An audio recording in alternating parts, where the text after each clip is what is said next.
Everybody, it's Clint. Welcome to Sweetcast. Fatal is doing well. We're kind of into, again, it becomes a tough grind to get backers in, but we're still growing. 1,250 backers. Thank you very much, everybody. Please check it out. This is one of those books that you're not going to want to miss. If you haven't got the book, you can get it for 25 bucks. Or if you have backed it and you want to help support the campaign, pick up a t-shirt. That's also a good route to go.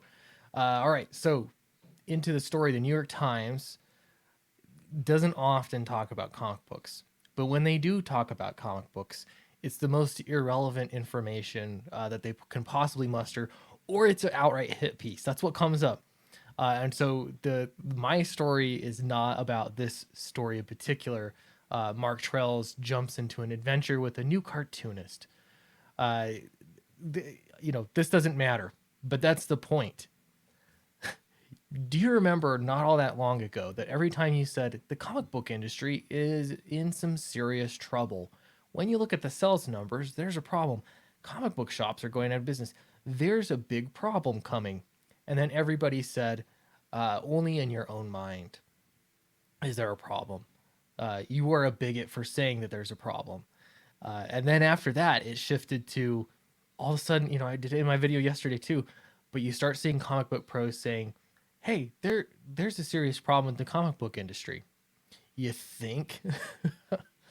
Who's been saying that? And it's not just like one person.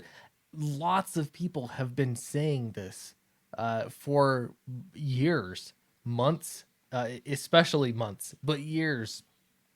And it used to be very taboo. And so the mindset from the industry has been that whatever you're doing in indie comics, Comicscape, whatever you're doing is wrong, and therefore we're going to minimize it, we're going to ignore it, we're going to focus on literally anything else because you're insignificant. And they had believed so fervently in that if you control the narrative, then you control everything. But you can't control reality. You can't control dollars, and you can't control customers who are getting information from a variety of sources. So the New York Times has never, they've just started to talk about crowdfunding comics.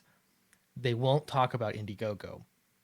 They won't talk about the massive number of people that are making very good money on comics on Indiegogo. They're ignoring it because they don't want it to exist.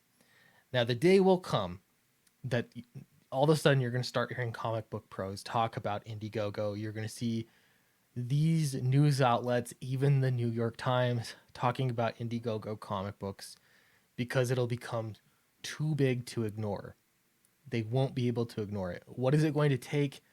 I mean, there's one thing for sure I can think of, and that would be if they make a movie of somebody's book. If they make a Cyberfrog movie, that's going to draw some attention. Do I think that's the way that it should be? No. But that's reality because they're so obsessed about comics feeding films.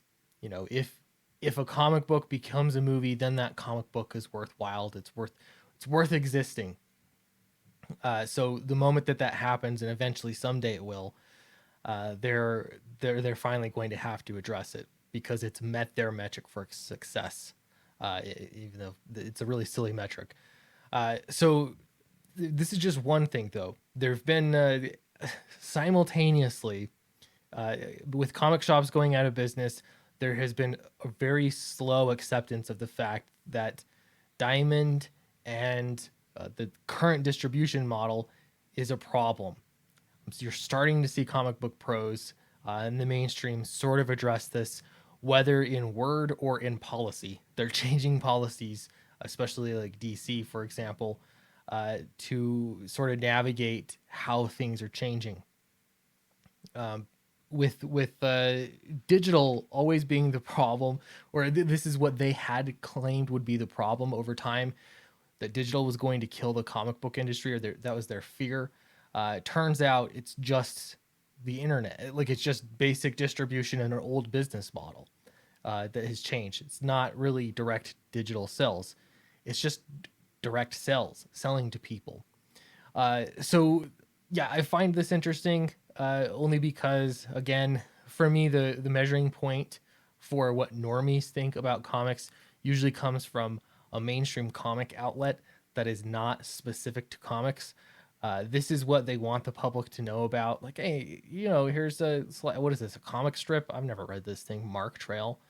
Yeah, it's the same exact kind of thing that they do all the time. They're agenda setting essentially. Now in comics media, it's a little bit different, and you'll get a little bit more in depth. But even still, they ignore Indiegogo. Even sites like Bleeding Cool that are so into every little thing, looking for any story that they can find, and yet they still ignore Indiegogo. Why is this? Why is this? I would love to talk to anybody in comics media to ask them why they ignore Indiegogo. Why do they not ever cover any of these campaigns that are coming out? Really successful campaigns, people, jumping into comics, people creating a second career for themselves, all sorts of massive success on Indiegogo. But it's more important to control the narrative that what you're doing doesn't matter than it is to sort of accept it and move on. So with the acceptance though that's coming, I also expect some gatekeepers to roll in. We've already seen Kamala Zong trying to make herself in a position of power when it comes to Kickstarter. Eventually, as people come around to Indiegogo and they see that there's a massive crowd of people there that are backing comic books, you're going to see more people coming in to try and control and try to set a new set of rules. Time will tell. All right, so thanks for listening. Appreciate it. I think a little bit short of a video today. Back Fatal, it's on Indiegogo. Help us get to $65,000. And we're going to bring you a really nice book. Appreciate you, and I will see you in the next video.